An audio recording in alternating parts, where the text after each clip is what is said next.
I came into this world not with a cheer, but a burden. My mother, Elizabeth, wasn't ready for me, or maybe she just never wanted to be. It's hard to tell the difference when you're the unwanted one. From my first breath, I was more a problem than a person in her eyes. "You never stop crying, do you?" she would hiss during those long nights of my infancy. Her voice was often laced with irritation, lacking the gentle touch you'd expect from a mother. My father, Michael, was different. He was the one who stepped up, trading sleep for soothing walks with me in his arms, while my mother locked herself away in silence. "Let me take her, Liz," I remember him pleading one night, his voice as soft as the blankets he wrapped me in. "You need to rest." As I grew, the gap between my mother's affection and indifference widened, especially when Emily was born. Suddenly, there was light in my mother's eyes, but it wasn't for me. "Look at her, Michael. She's perfect," Mom cooed over Emily, something I never heard directed at me. The differences were stark. While Emily slept quietly in her arms, I was often left playing alone or trying to help around the house. "Why don't you be a good big sister and play quietly? Emily is sleeping," Mom would often chide when my footsteps or small voice crept a decibel too high. My role in the house grew as I got older. I wasn't just the elder sister, I was the helper, the cook, the cleaner, whatever kept me busy and out of the way. As time went on, I learned the art of invisibility at home. It was easier to blend into the background, to anticipate needs before they were spoken. By the time high school rolled around, I was more the family caretaker than their child. "Anna, make sure the laundry's done and dinner's ready by 6, Mom would command as she left with Emily for another shopping trip, their laughter a bitter sound as it faded down the hallway. "Yes, Mom," was always my reply, mechanical, rehearsed. At school, things were different. I was a good student, quiet but diligent. Teachers noticed me, praised me, something that never happened at home. They encouraged me, talked about potential and futures that seemed so distant from my reality. "Have you thought about college, Anna?" Mr. Henderson, my English teacher, once asked. His encouragement felt like a lifeline. "I'd like to, sir. I really would," I admitted, a flicker of hope stirring within. Those moments, rare and precious, were what fueled me. They made the long days and lonely nights bearable. They whispered of a life beyond the confines of my mother's cold indifference and the shadow of my sister's favored existence. A life where maybe, just maybe, I could be seen for who I was, not just for what I could do for others. By the time I graduated high school, I had my plan all mapped out. It wasn't anything fancy, just a simple escape from a home that felt more like a prison. The day I turned 18, I packed my bags, mostly filled with second-hand clothes and a few cherished books. "You really going through with this?" Dad asked, his face lined with worry as he watched me stuff a duffel bag. "Your mom's gonna flip, you know. She expects you to stick around, help out with the house, with Emily." I zipped up the bag with more force than necessary. "I know. But I can't stay here, Dad. I gotta try and make something of myself." I moved into a tiny apartment on the edge of town, close enough to my new job at a local diner. The work was hard and the hours were long, but every paycheck was a step closer to my goal. The diner was a noisy, bustling place, filled with the clatter of dishes and the constant chatter of customers. I learned to keep my head down and my hands busy. Nights were spent in a cramped study corner of my apartment, textbooks spread out as I worked through community college applications. I was determined to be more than a waitress, more than what my mother said I'd be. "Why you both airin' with all that school stuff?" my neighbor, Jo, once asked when she caught me buried in paperwork. "Ain't like it's gonna change much." "It might not," I admitted, "but it's worth a shot. I want to be a teacher, Jo. I want to do something meaningful." Jo snorted, dragging on her cigarette. "Well, good luck with that, kid. This world ain't kind to dreamers." Saving money became a game of numbers. Every tip went into a jar, every spare dollar tucked away for future tuition. I cut corners everywhere, lived on ramen and toast, and kept my eyes on the prize. After a year of relentless work and study, I had enough to enroll in college. I chose the local community college, affordable and within commuting distance. The day I received my acceptance letter, I felt a surge of pride like never before. Walking into my first class, I felt out of place with my worn-out jeans and second-hand textbooks, but I was there, in a seat, ready to learn. "You here for the early childhood education program?" a girl next to me asked, her pen tapping nervously on her notebook. "I'm Sarah. We should study together, maybe?" "Sure, Sarah. I'm Anna. I'd like that." College was a whole new world, one where I wasn't just the forgotten daughter or the hard-working waitress. I was a student, a peer, and soon, I found myself part of a community. Evenings were still spent at the diner, but now my days were filled with lectures, group projects, and a growing belief that I could really make this happen. I could become someone who made a difference. The path wasn't easy. There were moments of doubt, of fear that maybe Joe was right, that maybe the world wasn't kind to dreamers. But every time I helped a classmate understand a tough concept, or received praise from a professor, I knew I was where I was supposed to be. By the time my second year of college rolled around, I was deep into my studies and working the evening shift at the diner. One evening, as I balanced a tray full of burgers and shakes, my phone buzzed in my apron. It was an email from the college financial office. My heart skipped. This was it, the scholarship decision. I waited until my break, hands shaking as I logged in to read the email. "Congratulations," it began. "We are pleased to inform you." I didn't need to read the rest, I had done it. A full ride for the next year. I let out a breath I didn't even know I was holding and slid down against the wall, relief washing over me. The following weeks flew by in a blur of exams and late-night shifts. But with my financial worries eased, I was able to focus more on what I really loved, learning how to teach. As the semester ended, I started applying for teaching positions, each application sent with a mix of hope and nerves. One afternoon, while I was setting up for a job fair, my old classmate, Sarah, bumped into me. "Listen, are you still looking for a job? My aunt's school is looking for a new primary teacher. You should totally apply." I followed up on Sarah's tip and landed an interview. The night before, I practiced answers to possible questions in front of my mirror, determined to come off as confident and competent. The principal, Mr. Davis, was a stern-looking man who softened a bit as we talked.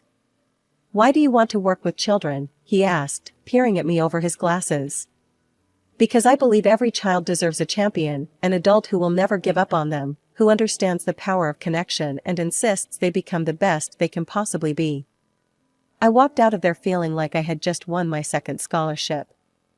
A week later, I got the call. I was in. I was going to be a teacher. After years of working tirelessly as a teacher and constantly hitting the books at night to stay ahead, I decided it was high time to invest in a proper laptop. Walking into the tech store, I was more than a little out of my element. Rows of shiny, high-tech gadgets lined the walls, each one promising the world. I must have looked lost because a guy with a friendly smile and a name tag that read Tom approached me. "Need some help finding something?" he asked, his tone friendly. "Yeah, I'm looking for a laptop that can handle a lot of multitasking and won't give up on me in a year," I replied, hoping I sounded like I knew what I was talking about. Tom nodded, showing me a few models and explaining the specs in a way that didn't go right over my head. "This one here would be perfect for what you need, and it's within budget." As he rang up the sale, he gave a casual, "You know, you seem really into your work. If you ever need tech advice, or any advice, really, here's my number."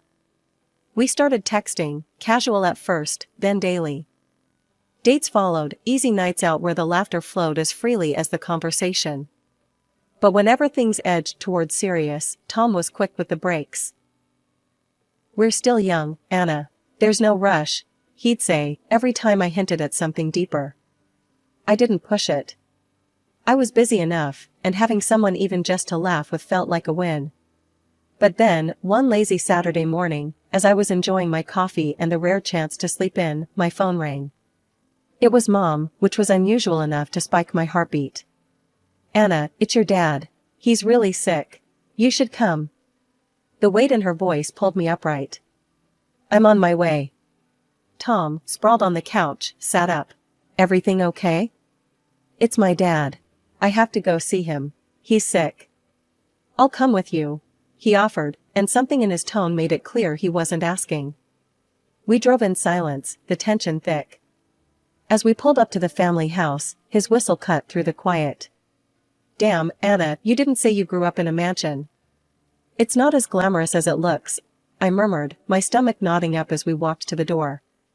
Inside, Mom and Emily were the picture of superficial concern. I introduced Tom, their smiles a little too polished. Nice to finally meet the man making our Anna so happy, Mom cooed, her eyes appraising.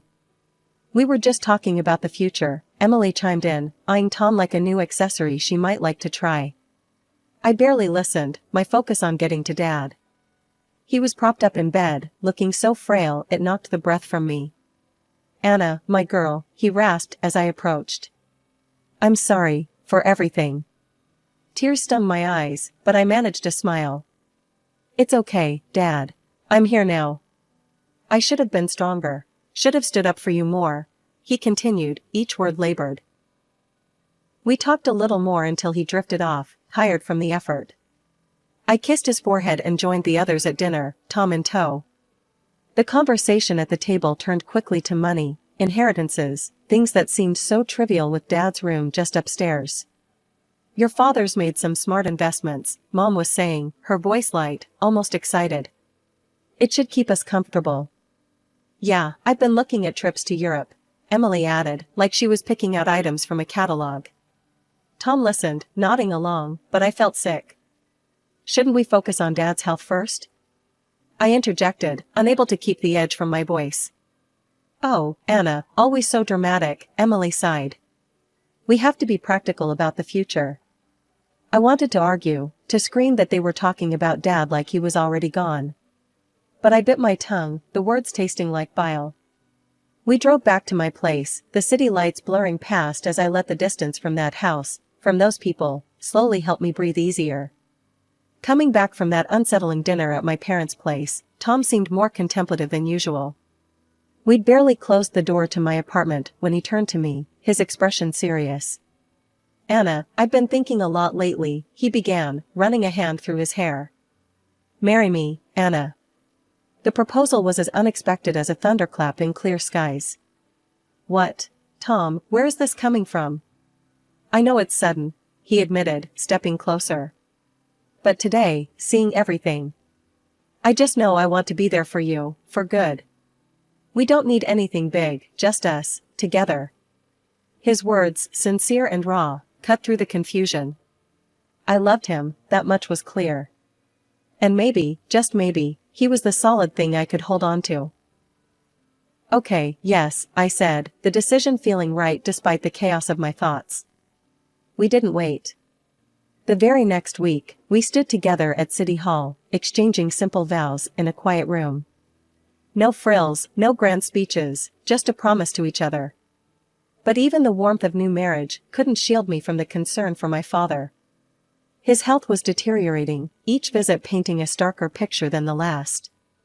One afternoon, as I sat beside his bed, holding his hand while he dozed, he stirred and looked at me with a clarity that had become rare. Anna, he murmured, squeezing my hand. When I'm gone, there'll be something for you. A surprise. I brushed his hair back from his forehead, smiling to ease his worries. Dad, don't talk like that. You need to focus on getting better. But he shook his head gently. Just know that I did what I could. His words hung between us, heavy and somber. I chose not to press him, thinking it was the illness speaking, his mind fogged by medication and pain. Leaving his room that day felt harder than ever. At home, Tom tried to comfort me, but the image of my father's frail form haunted me. Meanwhile, Mom and Emily's conversations about the future grew more frequent and filled with cold calculations. One evening, I overheard them talking in the kitchen while I was supposed to be out. The medical bills are piling up, and with your father like this, well, it's not sustainable, Mom was saying, her voice laced with impatience. I've already signed up for plastic surgery to find a new boyfriend. Emily responded, her tone just as calculating. We need to think about what comes next. I want that new car that you and I saw in the salon." Frustrated and heartbroken, I left them to their scheming. Back at my place, Tom held me close as I cried, my tears for my father, for the family I wished I had. The day we buried my father was cold and gray, the sky mourning with us as friends and relatives came to pay their respects. That evening, the family gathered at my parents' house. The air was thick with tension, everyone too aware of the elephant in the room, the inheritance. I was emotionally drained and wanted nothing more than to honor my father's memory in peace, but that wasn't to be. Tom was the first to break the silence about the will. "So, what's going to happen now with the inheritance? We need to know what we're dealing with here," he said, his tone a bit too casual for the occasion. I shot him a look, my heart sinking. "Tom, can we not do this right now? Today isn't about money." But he pressed on, oblivious or indifferent to my discomfort. "I'm just saying, it's important. I mean, shouldn't the house go to Anna?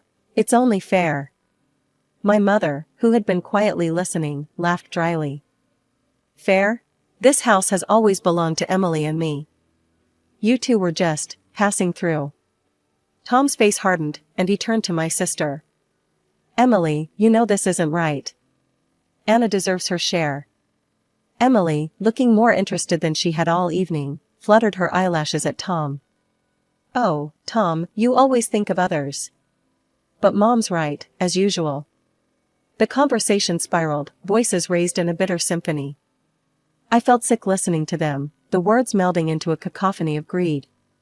How could a day of mourning turn so quickly into a scramble for wealth? As they argued, Tom's attitude shifted, his earlier support for me fading as he began to compliment Emily on her sensible outlook. Watching him sidle up to my sister, something in me snapped. I couldn't stomach another minute of it. I fled to my father's room, the one place that still held traces of his presence, and collapsed into a restless sleep. The next morning, I awoke to the smell of coffee and found Tom in the kitchen. His expression was grave, a stark contrast to the light banter of just days before. "Anna, we need to talk," he began, avoiding my gaze. "I'm in love with Emily. I think she and I have a future together." The room spun a little, his declaration landing like a physical blow. "You're what? Tom, are you serious?" Before he could answer, I called Emily and Mom to join us. Emily came down, looking smug, while Mom watched with a curious eye. "I just wanted you to hear it from me first," Emily said, her tone infuriatingly calm. "I'm a decent person, Anna. I didn't want to go behind your back." Mom nodded, her approval evident. "It's very noble of you, Emily, to be so upfront about this." Their words, their betrayal, it was too much. I felt a cold, hard calm settle over me. "You all deserve each other," I said quietly. Tom extended the divorce papers toward me, a pen poised. Without hesitation, I signed, each stroke of my name severing the ties that bound us. "You'll get your things through a courier. Don't come back." With that, I walked out of the kitchen, out of the house, and didn't look back. I was free now, and with that freedom, a new path lay open.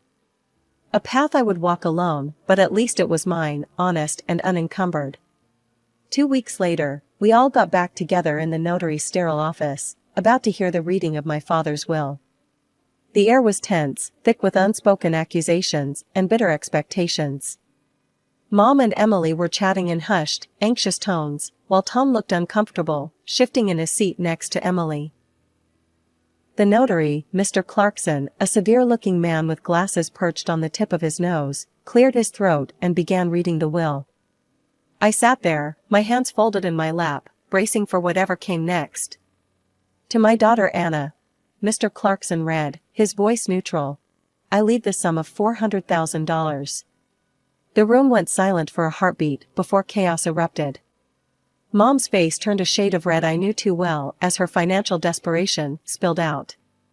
"I have debts, Anna. Your father knew. He promised he'd take care of us," she shrieked, her voice cracking under the strain. Emily joined in, her voice sharp and accusing. "And what about me? I'm getting married to Tom. We need that money for a proper wedding." "You don't need all that money, Anna.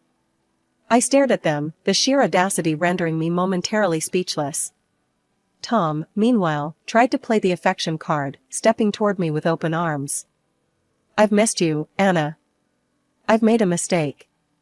I only ever loved you." Before he could reach me, Emily yanked him back by the shirt, her eyes wide with betrayal. "Tom, what are you doing?" He tried to wriggle free from her grasp, but Emily's grip was tight, her nails practically digging into his skin. "Enough." Mr. Clarkson's voice boomed through the room, louder than I'd ever heard.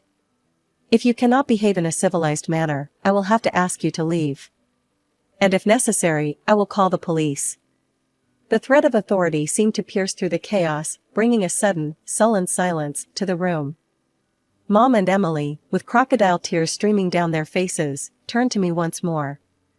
"Anna, please," my mother begged, her voice softening to a manipulative whisper. "Think of your family." Emily, still clinging to Tom, echoed her plea. "We're your family, Anna. Don't we mean anything to you?" Looking at them, at their false tears and desperate faces, something inside me hardened. These were not the actions of a family, they were the actions of vultures dressed in familiar skins. "No," I said firmly, my voice steady, despite the shaking of my hands. "This money is what Dad wanted me to have. He knew I would use it wisely, not squander it on debts or lavish weddings." Tom, Emily, and Mom stared back, a mixture of shock and indignation written across their faces. "You'll regret this, Anna. You won't be happy with this money," Mom hissed as I turned to leave. "Maybe," I replied, pausing at the door. "But I'd rather find that out on my own, without any of you." As I stepped into the sunlight, the cool air felt like the first breath of a new life, one where I was no longer bound by the toxic ties of those who shared my blood but not my values. I used the money to open a small private kindergarten. It was something I'd dreamed of, a place where children could feel loved and valued, the way I wished I had felt growing up. The process wasn't easy. There were permits to obtain, a property to renovate, curriculums to design, and staff to hire. But every step felt right. I named it Bright Beginnings, a nod to the new start it represented for me and the children we would serve. Business was good, better than I had hoped. Parents loved our approach, and word of mouth spread. Soon, we were at full capacity, and I began planning an expansion. One day, while reviewing blueprints with my assistant, Jenny, my phone buzzed with an update from a name I hadn't seen in a while, Rachel, a mutual acquaintance of my family. "Hey Anna, thought you should know, your mom and Emily sold the house. They had to move out of town, ended up in a small place. Not much left after settling their debts," she texted. I stared at the screen for a long moment. "Thanks for the update, Rachel," I typed back, a mix of emotions swirling through me. As the days turned into weeks, Bright Beginnings grew not just in size, but in reputation. It was during this busy time that Tom reappeared, as unexpectedly as he had exited my life. I was returning from a meeting when I found him standing outside my apartment, a huge bouquet in his hands and that same charming smile plastered on his face. "Anna, hey, I've been thinking about you," he said as I approached, trying to hand me the flowers. I stopped short, my keys in my hand, an incredulous laugh escaping me. "Really, Tom? After everything, you think flowers will fix it? Come on, Anna. I made a mistake. Can we talk?" His voice was coaxing, his smile faltering just a bit. I looked at him, really looked at him, and all I saw was the same selfishness, the same opportunism. "No, Tom. We can't. There's nothing for you here." He lingered for a moment, the smile finally slipping off his face as he realized I was serious. Then, with nowhere left to push, he turned and left, the discarded flowers lying wilted by my doorstep. The next few months flew by. Bright Beginnings became not just a daycare, but a cornerstone of the community. We hosted family events, workshops for parents, and continued to expand our services. As I watched the children play in the newly added outdoor play area, their laughter ringing clear and true, I felt a sense of accomplishment and peace. I had built something lasting, something meaningful.